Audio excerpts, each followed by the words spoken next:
Hi നമസ്കാരം. Cinema കാഴ്ചയിലേക്ക് എല്ലാ മാന്യ പ്രേക്ഷകർക്കും ഹൃദയം നിറഞ്ഞ സ്വാഗതം. നാളെ നമ്മുടെ പ്രിയപ്പെട്ട മമ്മൂക്കാട വടക്കൻ വീരകഥ എന്ന് പറയുന്ന സിനിമ റിലീസ് ചെയ്യുകയാണ്.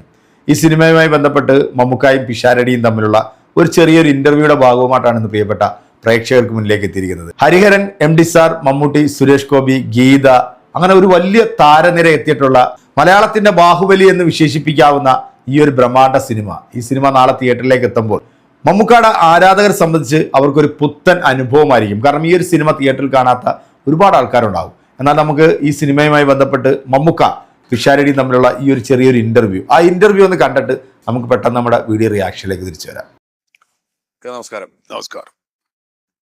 വടക്കൻ വീരഗാഥ മലയാളികൾക്ക് വളരെ പരിചിതമായ, അല്ലെങ്കിൽ മലയാളികൾ എപ്പോഴും ഓർക്കുന്ന മലയാള സിനിമയുടെ എണ്ണപ്പെട്ട ക്ലാസിക്കുകളിലൊന്നാണ്.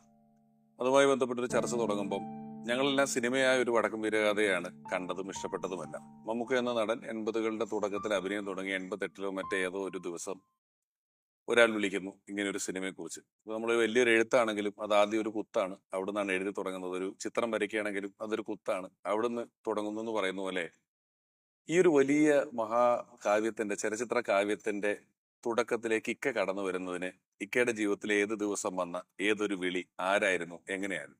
എൻ്റെ ഓർമ്മ ശരിയാണെങ്കിൽ അത് PV ജയ മറ്റാണ് എന്നെ വിളിച്ചത്. PV ജയാണോ, PV ജയ ആയിരിക്കണം. വിളിച്ചപ്പോൾ ഇങ്ങനെ ഞങ്ങൾ ഉണ്ണിയാർച്ചയുടെ കഥ സിനിമയാക്കുന്നു, ചന്തുവായിട്ട് നിങ്ങൾ അഭിനയിക്കണം. ഞാൻ പറഞ്ഞു, ചന്തുവായിട്ട് ഞാൻ വില്ലനായിട്ട് അഭിനയിക്കണം? അതല്ല, നിങ്ങളൊന്ന് കേട്ടോ നോക്ക്, MT ആണ് എഴുതുന്നത്, ഹരിഹരൻ സാർ ഡയറക്ഷനാണെന്ന് പറഞ്ഞപ്പോൾ ഞാൻ അങ്ങനെ പിന്നെ ഒന്നും നോക്കണ്ട, എങ്ങനെ ആയിക്കോട്ടെ എന്ന് പറഞ്ഞു. അങ്ങനെയാണ് സംഭവിച്ചത്. അതാണ് ഒരു സിനിമയിലെ ഏത് കഥയിലായാലും കഥാപാത്രങ്ങൾക്ക് ഈ എഴുത്തുകാരൻ്റെ ഒരു ഓതർ ബാക്ക്ഡ് ക്യാരക്ടേഴ്സ് ഉണ്ട്, ഓതർ ബാക്ക്ഡ് അല്ലാത്ത ക്യാരക്ടേഴ്സ് ഉണ്ട്. ചില കഥാപാത്രങ്ങൾ കഥാപരമായി തന്നെ കഥാപാത്രം നല്ലതായിരിക്കും. ചില കഥകൾ കഥാപാത്രമായി തന്നെ കഥാപാത്രം ആളുകൾക്ക് ഇഷ്ടപ്പെടാത്ത ഒരാളായിരിക്കും. അങ്ങനെ ഉള്ളൊരു കഥ, ഓൾറെഡി ഉള്ളൊരു കഥയാണ് ഉണ്ണിയാർച്ചയുടെയും ചന്തുവിൻ്റെയും ആരോമൽ ശേഖരുടെയും അല്ലെങ്കിൽ ഈ പുത്തൂരം വീട്ടിലെ കഥ. അപ്പോൾ സ്വാഭാവികമായിട്ടും നമ്മൾ കേട്ട് പഴകിയതും കണ്ടു കഴിഞ്ഞിട്ടില്ല. ഉണ്ണിയാർച്ച എന്ന് പറഞ്ഞ സിനിമ നേരത്തെ എടുത്തിട്ടുണ്ട്. പാടിത്തെളിഞ്ഞ പാട്ടുകളിലൂടെയാണ്, വടക്കം പാട്ടുകളിലൂടെയാണ് വരുന്നത്. അതിന് ചതിയനാണ് ചന്തു, ആണെമ്മണില്ലാത്ത ചതിയൻ ചന്തു, അങ്ങനത്തെ ഒരാളാണ് അയാൾ. അത്രത്തോളം നികൃഷ്ടനായ ഒരു ആളായിട്ടാണ് ഈ കഥയിലൊക്കെ ചിത്രീകരിക്കപ്പെട്ടുള്ളത്. അത് ഈ സിനിമയിൽ കാണുന്ന പോലെ പ്രതികാരം ചെയ്യാൻ വരുന്നതും മക്കൾ വളർന്നതും അങ്ങനെയൊക്കെ തന്നെയാണ് കഥ. പക്ഷേ അതെല്ലാം ഈ ഒന്നുകിൽ ഉണ്ണിയാർച്ചയുടെ അല്ലെങ്കിൽ ആരോമൽ ശേഖരുടെയൊക്കെ വീക്ഷണത്തിലുള്ള കഥകളാണ്. ആരോമൽ ശേഖരുടെ എന്ന് പറയാൻ പറ്റില്ല, കാരണം ഒരു ഭാഗത്ത് അദ്ദേഹം മരണപ്പെട്ടു പോകുന്നു.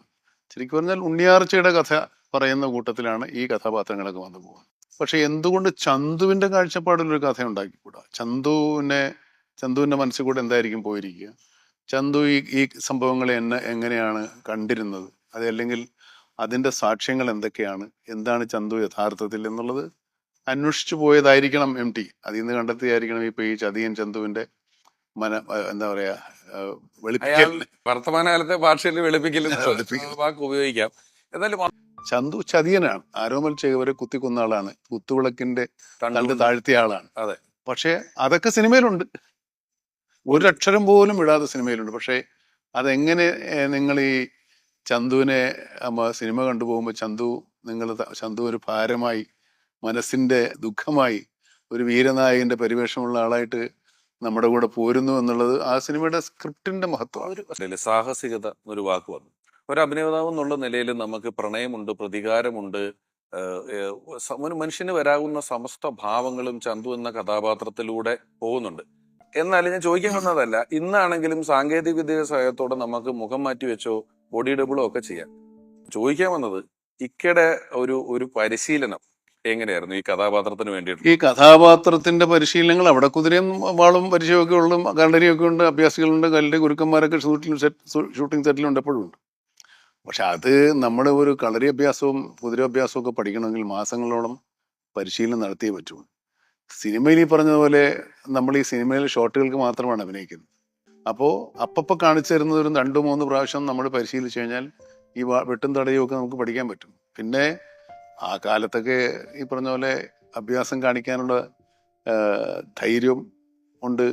സെക്യൂരിറ്റി ഒന്നും അത്രമാത്രം ഇല്ലെങ്കിലും എല്ലാ ചാട്ടവും ഓട്ടവും വെട്ടവും ഒക്കെ അതിനകത്ത് ഒറിജിനൽ തന്നെ, വളരെ അപൂർവം. ഞാൻ എന്റെ ബുക്കിൽ വായിച്ചിരുന്നു, അതിലുള്ള ഉപയോഗിച്ച എല്ലാ വാളുകളും ഈ മെറ്റൽ തന്നെയായിരുന്നു. മെറ്റൽ തന്നെയാണ്, നല്ല ഭാരമുണ്ട്. ഭാരമുള്ള അതിന്റെ ഒരു ചാടി ഒരു വാള് പിടിക്കുന്ന ഒരു രംഗമുണ്ട് ഉം. ഒരു രംഗത്ത്, അതായത് ഭയങ്കര- വാളിങ്ങനെ തെറിച്ചു പോകുന്ന വാള് ചാടി വാള് പിടിക്കുന്ന രംഗമുണ്ട്. ആ. എല്ലാ പ്രാവശ്യവും ചാടുമ്പോൾ ഈ വാള് പിടികിട്ടൂല. ഒരു പ്രാവശ്യം ആ വാളെന്റെ തുടയിൽ ഇങ്ങനെ കുത്തി കയറി, നല്ലവണ്ണം മുറിഞ്ഞു, വേദന എടുത്തു. ഷൂട്ടിംഗ് ഒന്നും മുടങ്ങിയില്ല, പക്ഷെ കാണാൻ പറ്റാത്ത ആൾ സ്ഥലത്തായതുകൊണ്ട് അത് ആ പാടിപ്പോഴും ഉണ്ട്. അത്രയധികം നമ്മൾ ഇന്നേ വരെ അറിയാത്ത ഈ ഒരു സിനിമയിൽ മമ്മൂക്ക പങ്കുവച്ചിട്ടുള്ള ഈ ഒരു വീഡിയോ അതൊരു പുത്തൻ അനുഭവം തന്നെയാണ്. കാരണം ആ ഒരു സിനിമയിൽ മമ്മൂക്ക ചെയ്തിട്ടുള്ള ഒരു സംഘടന രംഗത്തിന്റെ അല്ലെങ്കിൽ ഒരു കളരിപ്പയറ്റിന്റെ ആ ഒരു രംഗത്തിൽ മമ്മൂക്കക്ക് പറ്റുന്ന ഒരു അപകടത്തെ കുറിച്ചിട്ട് മമ്മൂക്ക പറയുന്നുണ്ട്. ആ കാലഘട്ടങ്ങളിൽ ഒരു സിനിമ ഇറങ്ങുമ്പോൾ ഇന്നത്തെ കാലഘട്ടം ഉള്ളതുപോലെ ഒരു സിനിമയുടെ പ്രൊമോഷൻ വീഡിയോ അല്ലെങ്കിൽ സിനിമയെ കുറിച്ചിട്ട് പറയുന്ന സംഭവങ്ങളൊന്നും ഉണ്ടാകില്ല. എന്തായാലും ഒരു വടക്കൻ വീരകഥ എന്ന സിനിമയുടെ ആദ്യത്തെ ഒരു ഇന്റർവ്യൂ തന്നെയാണ് ഈ വീഡിയോ. ഇഷ്ടപ്പെടുന്ന മമ്മൂക്കയുടെ സിനിമകൾ ഇഷ്ടപ്പെടുന്ന മമ്മൂക്കയെ ആരാധിക്കുന്ന ആരാധകർക്ക് ഈ ഒരു സിനിമ തിയേറ്ററിൽ കണ്ടില്ലെങ്കിൽ അതൊരു വലിയ തീരാ നഷ്ടം തന്നെയായിരിക്കും. കാരണം മമ്മൂക്ക ചെയ്തത് വെച്ചിട്ട് one of the best movie തന്നെയാണ് ഒരു വടക്കൻ വീരഗാഥ എന്ന് പറയുന്ന ഈ ഒരു ചരിത്ര സിനിമ. ചന്തു എന്ന മമ്മൂക്കയുടെ തകർപ്പൻ കഥാപാത്രം, അതിൻ്റെ വേറിട്ട ഭാവങ്ങൾ അല്ലെങ്കിൽ അതിൻ്റെ വേറിട്ട തലങ്ങളിലൂടെ മമ്മൂക്ക നമ്മളെ കൊണ്ടുപോകുമ്പോൾ തീർച്ചയായിട്ടും ഈ സിനിമ ഒരു അനുഭവം തന്നെയായിരിക്കും. ആരും തിയേറ്ററിൽ മിസ് ചെയ്യാതെ ഈ സിനിമ തിയേറ്ററിൽ തന്നെ പോയി കാണുക. തീർച്ചയായിട്ടും ഈ സിനിമ നമ്മളും തിയേറ്ററിൽ തന്നെ കണ്ട് നമ്മുടെ ഇപ്പോഴത്തെ ഈ 4K അറ്റ്മോസ് അല്ലെങ്കിൽ ഈ സൗണ്ടിൽ വന്നിട്ടുള്ള വ്യത്യാസങ്ങളും ഇതിൻ്റെ ഒരു ക്വാളിറ്റിയൊക്കെ കുറിച്ചിട്ടൊക്കെ നമ്മളും പ്രിയപ്പെട്ട പ്രേക്ഷകരുമായിട്ട് പങ്കുവെക്കുന്നതായിരിക്കും. അപ്പോൾ എന്തായാലും നിങ്ങളുടെ വലിയൊരു അഭിപ്രായം കമൻറ്റുകൾ അറിയിക്കുക. അടുത്തൊരു വീഡിയോയിൽ കാണാം. അതുവരേക്കും എല്ലാവർക്കും